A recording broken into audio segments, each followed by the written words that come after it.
પાવીજેતપુર તાલુકાના કદવાલ પંચાયતમાં પ્રધાનમંત્રી આવાસ યોજના અંતર્ગત ગોટાળાના આક્ષેપો 2024માં ભારે વરસાદથી નુકસાનથી પડી ગયેલ ઘરની કોઈ સહાય હજુ મળેલ નથી. પ્રધાનમંત્રી આવાસથી વંચિત જરૂરિયાતમંદોને આવાસ ક્યારે મળશે?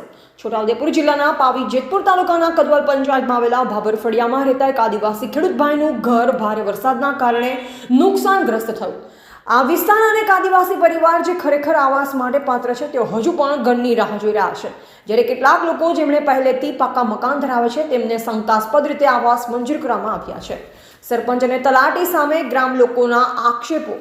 આવાસ તેમજ રોડ, રસ્તા, પીવાના પાણીની આક્ષેપ. સરપંચ અને તલાટી દ્વારા પાત્ર લોકોની અવગણના કરી અપાત્ર લોકોને લાભ અપાવવાનો આક્ષેપ. પ્રધાનમંત્રી આવાસ યોજનામાં ગોટાળાની સંભાવના ઊભી. અનિયમિતતા અંગે યોગ્ય તપાસ અને કડક કાર્યવાહી કરવાની લોક માંગ. કદવાલ પંચાયતમાં આડેધડ પ્રધાનમંત્રી આવાસ યોજનાનો સર્વે ફરીથી કરવાની માંગ ઉઠી છે, જેથી ખરેખર પાત્ર વ્યક્તિઓને તેનો હક મળી રહે.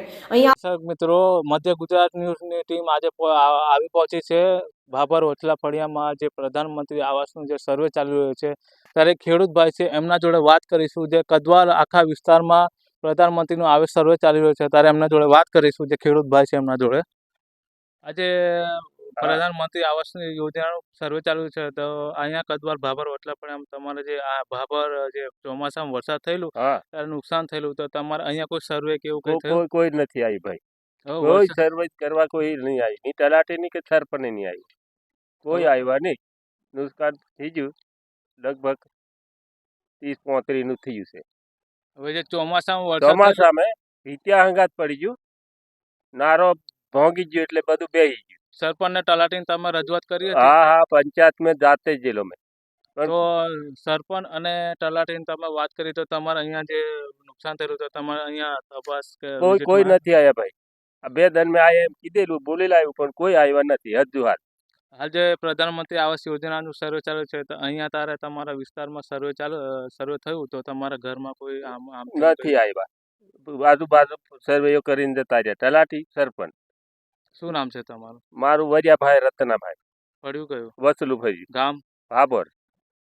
આ જે હતા જે વરિયાભાઈ, જે એમને જે પ્રધાનમંત્રી આવાસ માટે જે આજુબાજુમાં સર્વે કરવામાં આવ્યું, છતાં પણ એમને જે ચોમાસા દરમિયાન જે નુકસાન થયું ત્યારે બી રજૂઆત કરી હતી, છતાં પણ અહીં તલાટી કે સરપંચ કોઈ અહીં ધ્યાન નહીં આપ્યું. અને જે પ્રધાનમંત્રી આવાસ યોજના ચાલી રહ્યું છે ત્યારે તલાટી પણ અહીંયા સર્વે કરવામાં આવી નથી, એવું આદિવાસી ભાઈ જે છે વરિયાભાઈ કહી રહ્યા છે. મારે મકાન ઓદરી પડેલું ચોમાસામાં, ગયા ચોમાસામાં તે કોઈ આવ્યા નહીં. સરપંચ આવ્યો કે નહીં, તલાટી આવ્યો, કોઈની જાણ કરી પણ કોઈ આવ્યા નહીં. તે તેવું જ બધું નાળો વેણીને ઢગલો કરીને છે, ભાંગી ગયો. કાચું મકાન છે, ભેટિયાવાળું છે, એક ઓદરી પડ્યું એક બાજુથી. આવાસ કંઈક સરકાર થોડુંક મદદ કરતા હોય તે થોડુંક મારે કાઠું થવાય, બાકી કંઈક ભણે જેવું નથી મારથી. ચોમાસામાં રહેવાનું અઘરું છે પાછું. રિપોર્ટર અલ્તાફ મકરાણી, પાવીજેતપુર, છોટાઉદેપુર.